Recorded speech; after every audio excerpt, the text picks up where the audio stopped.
বাড়িতে যদি গুরুদেব আসে আপনারা কি বলেন গুরুদেবকে? কি বলেন? কৃষ্ণ কথা শোনাতে বলেন? গুরুদেব গুরুদেব যদি একবার বাড়িতে পা রেখেছে, যার জীবনে যত দুঃখ আছে সব গুরুদেবকে জানায়। গুরুদেব, আমার বাড়ির এই সমস্যা, আমার ছেলের এই সমস্যা, আমার পরিবারের এই সমস্যা, আপনি এসেছেন যখন গুরুদেব, আমাদের এই সমস্যা সমাধান করবার মতো আশীর্বাদ করে দিন। হাত দেখুন গুরুদেব, কি সমস্যা আমার, হাতে যত সমস্যা, হরি বল, সব গুরুদেবের কাছে জানাতে পারলে আমরা বেঁচে যাই। এটাই গৌর হরি বল। কিন্তু প্রকৃত ভক্তের স্বভাব কি? আজ এখান থেকে আমাদের শিক্ষা পেতে হবে মা। গুরু যখন বাড়িতে আসে, এই সংসারে ত্রিতাপ জ্বালার মধ্যে দিয়ে ভগবানের নাম তো করার সময় নেই আমাদের।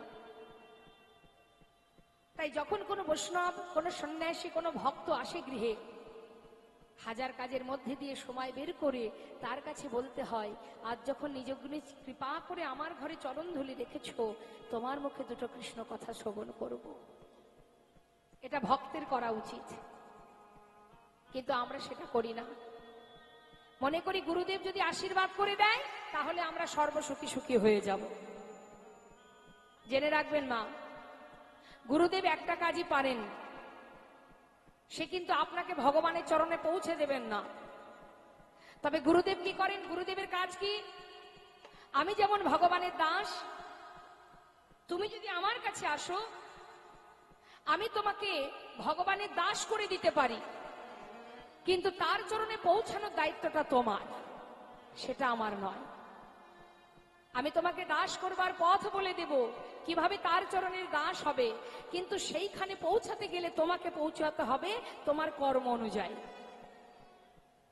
সাধু সঙ্গ করো, বৈষ্ণব সঙ্গ করো, ভক্ত সঙ্গ করো, ভক্তের চরণ ধুলি অঙ্গে মাখো, দুফোঁটা বাড়ি বরিশন করো। অত সহজ নয়, ভক্ত বললেই ভক্ত হওয়া যায় না। আমরা সর্বক্ষণ সুখের কামনা করি ভগবানের কাছে, সুখে রাখো, ভালো রাখো, শান্তিতে রাখো। কেন কেন চাইবো তার কাছে? একটা জীবনে সব রকম থাকবে, সুখও থাকবে, দুঃখও থাকবে। যা তিনি দেবেন তাতে সন্তুষ্ট হতে হবে। একবার ভেবে দেখো কি দেননি তিনি আমাদের। তোমার সন্তান আছে, আর একজনের সন্তান নেই, তাহলে তোমার থেকে সে দুঃখী। তার যেটা আছে তোমার নেই, তাহলে কেন চাইবো তার কাছে? না চাইতে সব পাওয়া যায় যদি তুমি ভরসা করো।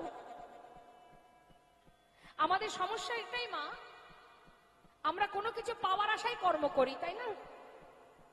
ভালো করে কথাগুলো মন দেবেন। কোনো কিছু পাওয়ার জন্য আমরা কর্ম করি, আর ভগবান তিনি মুচকি মুচকি হাসে আর বলে, তুই যে কিছু পাওয়ার জন্য কর্ম করছিস, আমি যেটা ভাববো তুই সেটাই পাবি। কিন্তু তুই যদি কোনো কিছু পাওয়ার আশা না করে কর্ম করিস, তাহলে আমি সেটাই তোকে দেব যেটা তুই চাস। নিতাই গৌর হরি বল। চাইবার দরকার নেই, না চাইতে পাওয়া যায় যদি বিশ্বাস থাকে, ভালোবাসা থাকে, ভক্তি থাকে। সাধু সঙ্গ সর্বশাস্ত্রে কয়, লব মাত্র সাধু সঙ্গে সর্বসিদ্ধি হয়। সুন্দর একটা দৃষ্টান্ত একটু দিই বাবা। সাধু সঙ্গ করলে কি হয়? ভগবানের চরণ পাদপদ্মে পৌঁছানো যায় যদি ভক্ত সঙ্গ করা যায়, সঠিক পথে যদি আমরা যেতে পারি। সাধু সঙ্গ, ভক্ত সঙ্গ করলে তার কি ফল? বাবা, এক মৌমাছি আর এক গোবরে পোকা, দুজনের মধ্যে খুব বন্ধুত্ব। দুজনের মধ্যে এত সুন্দর বন্ধুত্ব, হঠাৎ একদিন বলে উঠলেন, হ্যাঁ রে বন্ধু, এই বন্ধু, বলি প্রতিদিন তুই আর আমি একই সঙ্গে বসে আমরা আমাদের দুজনের মধ্যে যে বন্ধুত্ব আছে, আমরা গল্প করছি, আহা, আপন মনে নিজের ভাষায়, কিন্তু আজ পর্যন্ত এতদিনের বন্ধুত্ব, আজ পর্যন্ত তোর বাড়িতেও আমি কোনোদিন গেলাম না, তুইও আমার বাড়িতে কোনোদিন এলি না। তা বলি বন্ধু, একদিন তো সবাই সবার বাড়ি যাওয়া যায় নাকি? তখন মৌমাছি বলছে, নিশ্চয়ই, তাহলে চল। চিন্তা করছে, আমি যদি এখন গোবরে পোকার বাড়িতে যাই, গোবরে পোকা কোথায় থাকে মা? গোবরের মধ্যে। বলছে যদি আমি এখন ওই গোবরে পোকার সঙ্গে ওর বাড়ি যাই তাহলে আমাকে গোবর খেতে হবে, তার থেকে ওকে আগে আমার বাড়িতে নিয়ে যাই। বেশ, এখন গোবরে পোকাকে বলছি শোন তুই এক কাজ কর, তুই আগে আমার বাড়ি চল। ভালো কথা। এবার গোবরে পোকা কি করেছে, পরের দিন মৌমাছির সঙ্গে তার বাড়ি গেছে। একটা সরোবরের মধ্যে অনেক পদ্ম ফুল ফুটে আছে, নিতাই গৌর হরিব। যে জীবনে কখনো মধুর স্বাদ পায়নি বাবা, সারা জীবন গোবর খেয়েছে যে, হরি বল। আজ সে যাচ্ছে মধু পান করতে, তা সেখানে গিয়ে মৌমাছি বলছে এই দেখ এই হলো আমার সরোবর, এটা আমার বাড়ি, এখানে অনেক ফুল ফুটে আছে, তোর যেখানে ইচ্ছা সেইখানে বসে তুই মধু পান কর। এক ফুলে গোবরে পোকাকে বসিয়ে দিয়েছে, আর গোবরে পোকা মধু পান করছে। কিছুক্ষণ পর মৌমাছি জিজ্ঞাসা করছে, বন্ধু হ্যাঁ বল বল, কেমন লাগছে? আর কেমন লাগবে রে, একটু গোবর গোবর একটু মধু মধু। মানে গোবর গোবর মধু মধুই আবার কেমন কথা? বলছে ওই লাগছে, খুব একটা যে ভালো লাগছে তা নয়। সে কি কথা? আরে এই বলি, তুই যখন মধু পান করছিলি তখন কি তুই তোর মুখটা ধুয়ে তারপরে মধু পান করতে বসেছিলি? বলছে না রে বন্ধু, ভেবেছিলাম মধু পান করতে আসছি, মধু পান করতে গিয়ে যদি ভালো না লাগে তাই আসার সময় কিছুটা গোবর মুখের মধ্যে ভরে নিয়ে এসেছি। হরি হরি বল। আর এবার মুখের মধ্যে গোবর আছে আর তার উপরে মধু যাচ্ছে, কিছুটা মধু মধু কিছুটা গোবর গোবর লাগছে। এখন যতবার জিজ্ঞাসা করছে মৌমাছি ততবার বলছে ওই লাগছে, খুব একটা যে আহামরি বিশাল কিছু তা নয়। মৌমাছি বলছে শোন বন্ধু, তুই এক কাজ কর, তুই ভালো করে মুখটা ধুয়ে পরিষ্কার করে তারপরে ফুলে বসে মধু পান কর। হরি বল। মধু আস্বাদন করতে গেলে, অমৃত আস্বাদন করতে গেলে আগে নিজেকে পবিত্র করতে হয়। তাই গৌর হরি বল, হরি বল। কোনো কিছু আশা নিয়ে ভগবানের কাছে যাওয়া যায় না। সব আশা পরিত্যাগ করে, সমস্ত চাওয়া লালসা কামনা বাসনা দূরীভূত করে তবেই অমৃত কথা আস্বাদন করতে হয়। যা পরিষ্কার করে মুখ ধুয়ে নে, ওই সরোবরে ভালো করে মুখ ধুয়ে তারপরে তুই মধু পান কর। এই কথা মতো এবার সরোবরে ভালো করে গোবরে পোকা মুখ ধুয়ে এবার ফুলে বসে মধু পান করছে। নিতাই গৌর হরি বল। দেখতে দেখতে সন্ধ্যা হয়ে যাচ্ছে মা, পদ্ম ফুলের পাপড়ি বন্ধ হতে যায়। মৌমাছি ডাকছে বন্ধু, বন্ধু তুমি কোথায়? দেখো দেখো একটু পরেই পাপড়ি বুঝে যাবে, তুমি আর বাইরে বেরোতে পারবে না। বন্ধু কোথায় তুমি? গোবরে পোকা ফুলের মধ্যে বসে বসে বলছে আহা দেখো না আমায়, মধু পান করতে দাও। এত সুস্বাদু, এত স্বাদ, এত সুখ, এত শান্তি আমি আগে কখনো পাইনি।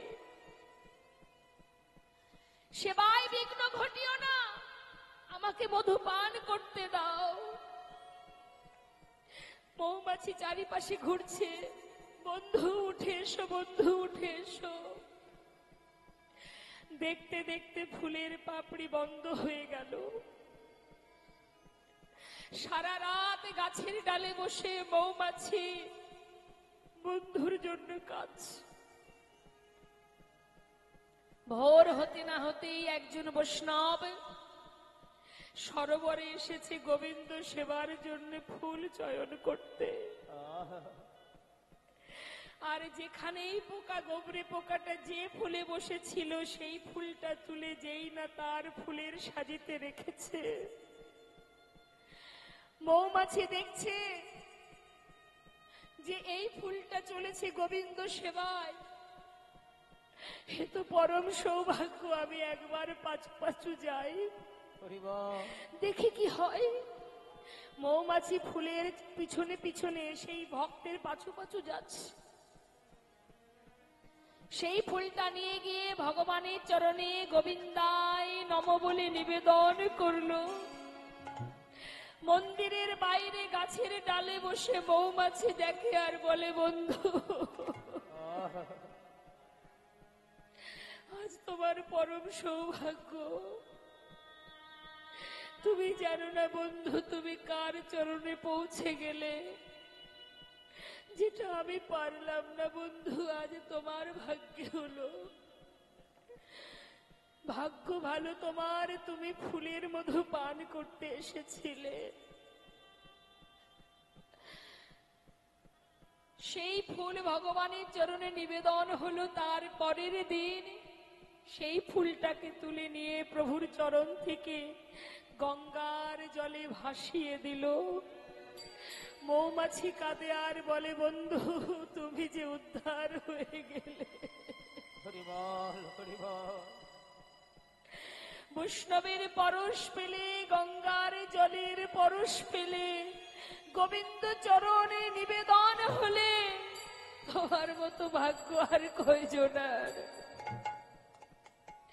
এ তো অল্প ভাগ্যের কথা নয়।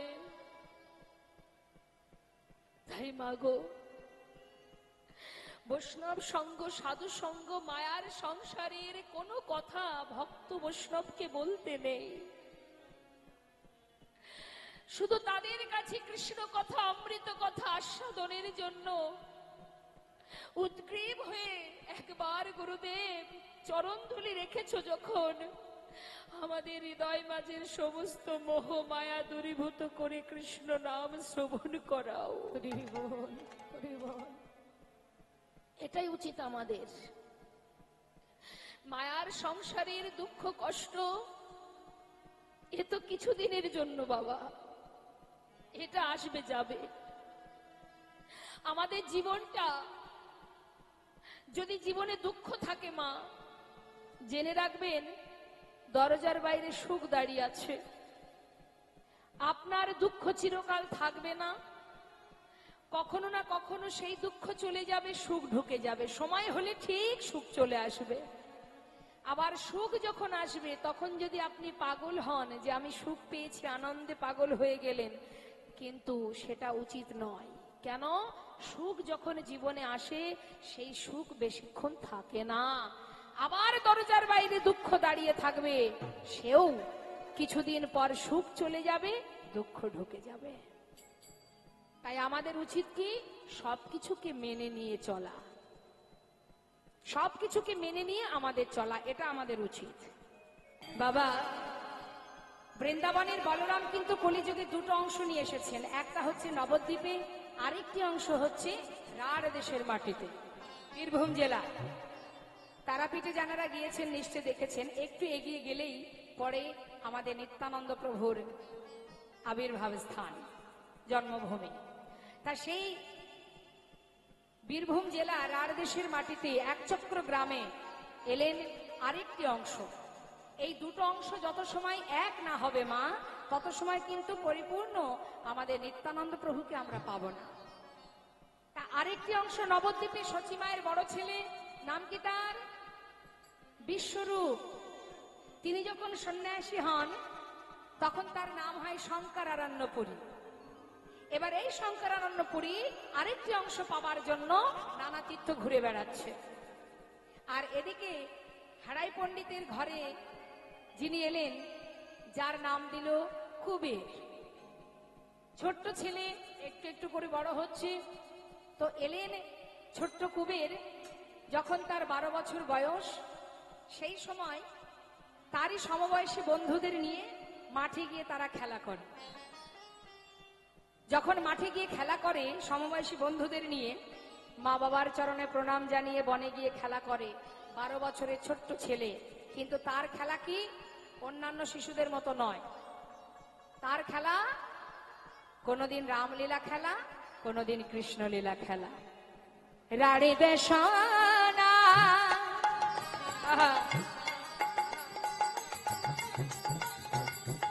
এক চক্রগ্রাম, রাড়ে দেশনা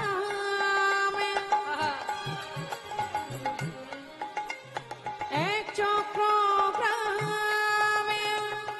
হারাই পণ্ডিতের ঘর।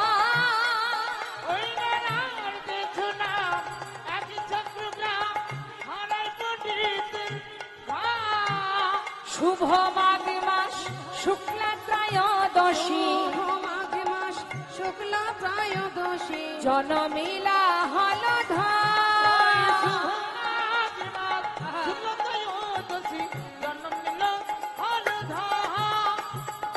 কোথায় এলো? ভীম একাদশীর পরের দিনকে কি বলে মা? দ্বাদশী। তার পরের দিন নিত্যানন্দ ত্রয়োদশী তিথি। সেই দিন এসেছিলেন আমাদের বৃন্দাবনের বলরাম এই কলিযুগে কুবের রূপে, আর একটি অংশ বিশ্বরূপ হয়ে।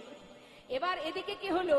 12 বছরের ছোট্ট ছেলে কুবের বনমাঝে গিয়ে খেলা করছে, আর এদিকে ওই সন্ন্যাসী হঠাৎ ওই হারাই পণ্ডিতের ঘরে এসে উপস্থিত। পণ্ডিত, পণ্ডিত! হারাই পণ্ডিত দেখছে কেউ কি আমাকে ডাকছে, দেখি তো। দরজাটা খুলে দেখছে পথের ধারে একজন সন্ন্যাসী ঠাকুর। সন্ন্যাসী বাবা, তুমি কি আমাকে ডাকছো? হ্যাঁ পণ্ডিত, আজ আমার ইচ্ছা মধ্যাহ্নে তোমার গৃহে আমি প্রসাদ পাবো। বাবা, এ তো অল্প ভাগ্যের কথা নয়। পণ্ডিত, তুমি এসো, আমার ঘরে এসো।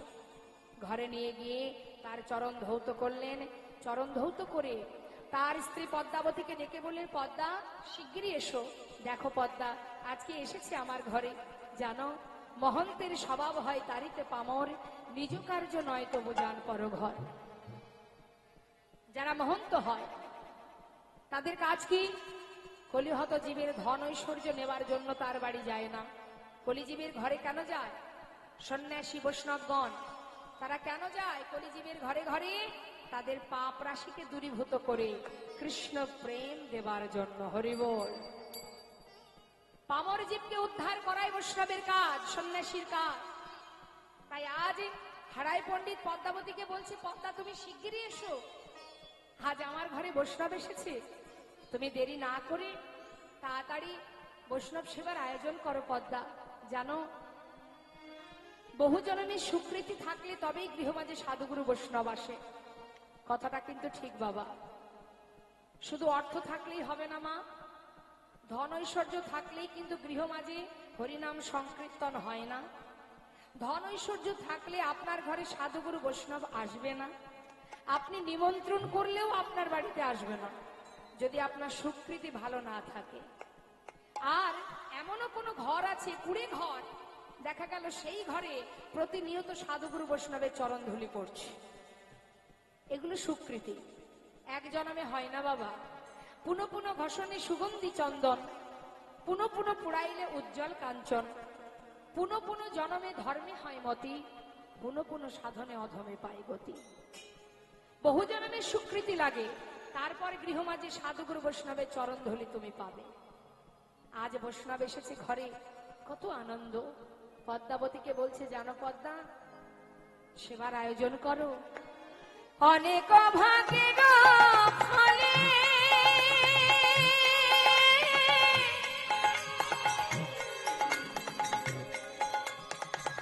বৈষ্ণব আসিয়া মেলে। ওই নয় অনেক ভাগের ফলে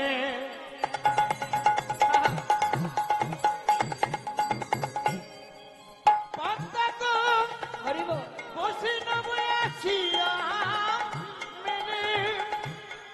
তুমি বৈষ্ণব সেবা করো আয়োজন, তুমি বৈষ্ণব সেবার করো আয়োজন, বৈষ্ণব সেবার করো তুমি আয়োজন। বৈষ্ণব সেবার করো আয়োজন। না দিয়ে বৈষ্ণব সেবা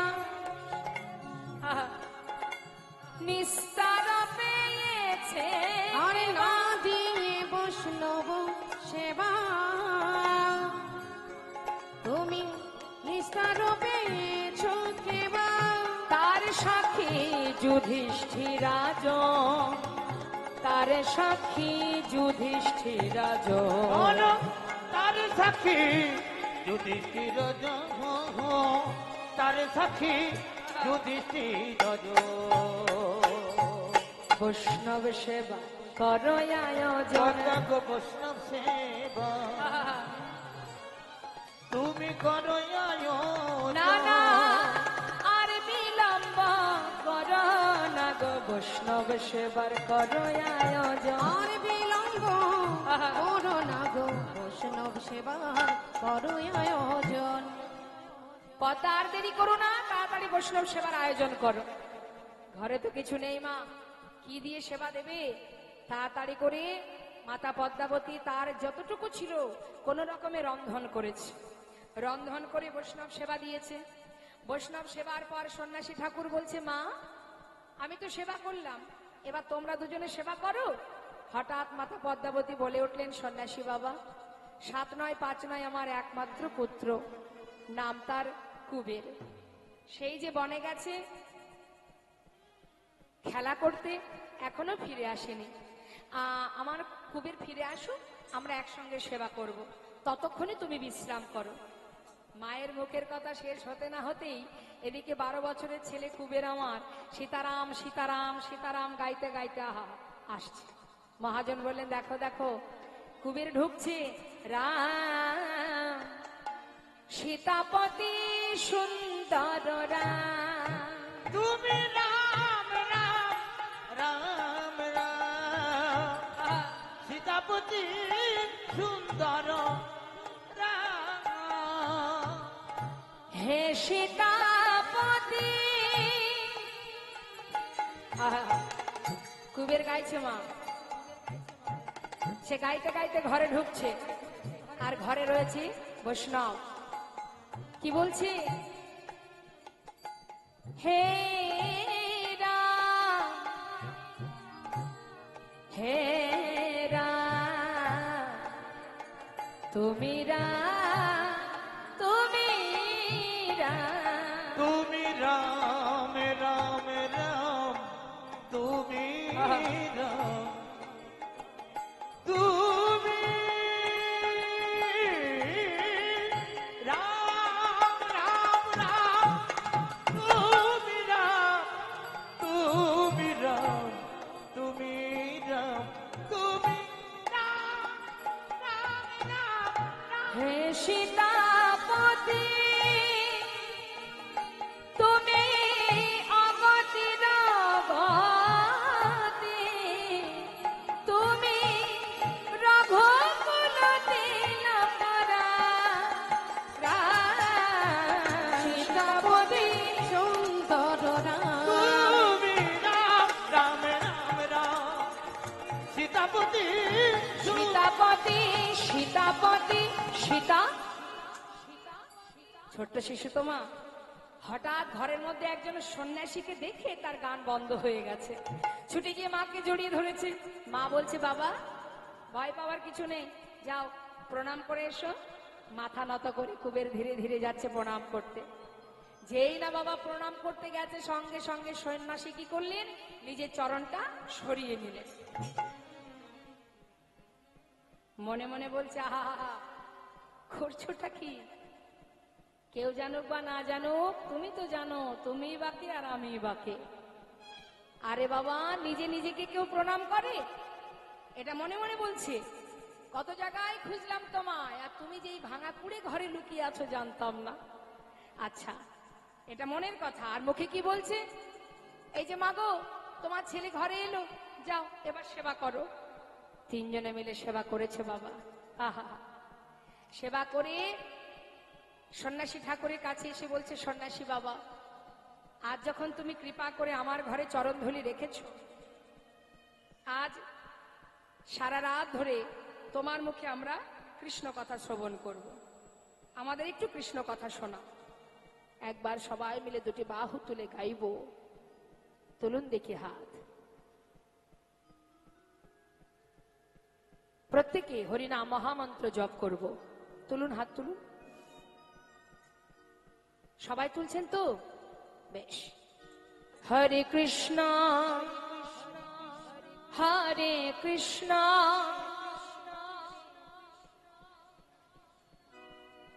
কৃষ্ণ কৃষ্ণ হরে হরে, হরে রাম রাম রাম হরে হরে। বলুন, হরে কৃষ্ণ। বাবা, আহা নিতাই গৌর হরিব। আহা আস্তে, তাল বেতাল হয়ে গেলে হবে না, তালে তালে গাইতে হবে। এখানে আমার মায়েরা সবাই বসে আছেন, অগণিত ভক্ত সাধুগুরু বৈষ্ণব। এটা একটা পরিবার মা, এটাও কিন্তু একটা পরিবার। আমি আপনাকে চিনি না, আপনি আমাকে চেনেন না, কিন্তু তথাপিও একটা পরিবার। এটা কার পরিবার? এটা ভগবানের পরিবার, গোবিন্দের পরিবার। যে পরিবারে আমরা সবাই একত্রিত, অর্থাৎ আমরা সবাই গোবিন্দের। এখানে যত ভক্ত আছে দেখবেন বাবা, কেউ মাসে 1 লাখ টাকা রোজগার করে, সেও এই একই আসনে বসে আছে, আর যে দিনমজুরি খাটে সেও এই একই আসনে বসে আছে। অর্থাৎ ভগবানের পরিবারে সকলেই সমান, তাই তো? তাহলে যে পরিবারে আমরা বসে আছি, যে পরিবার আমার পরিবার, আমার গোবিন্দের পরিবার, আমরা সেই পরিবারেরই সন্তান।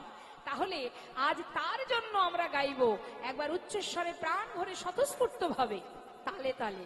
হ্যাঁ, কখনো অলসতা করবেন না, হরি নামে অলসতা করবেন না, জড়তা রাখবেন না। দুহাত তুলে মনের জোরে, দুটি বাহু তুলে একবার সবাই তালে তালে তুলুন হাত। নিতাই গৌর হরিবল হরিবল। বাহ, এবার একই তালে সবাই মিলে। হ্যাঁ, হরে কৃষ্ণ হরে কৃষ্ণ কৃষ্ণ কৃষ্ণ হরে হরে, হরে রাম রাম রাম হরে হরে, হরে কৃষ্ণ। বাহ, আহা হরিব।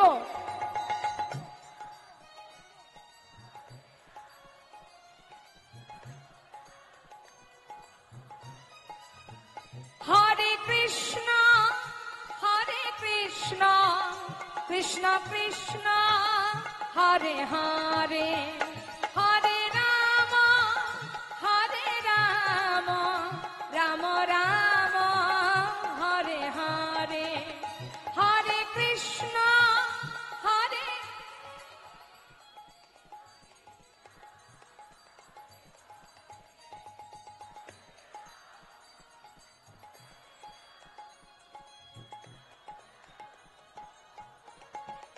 এ হরে কৃষ্ণ, নিতাই গৌর হরিবল হরিবল।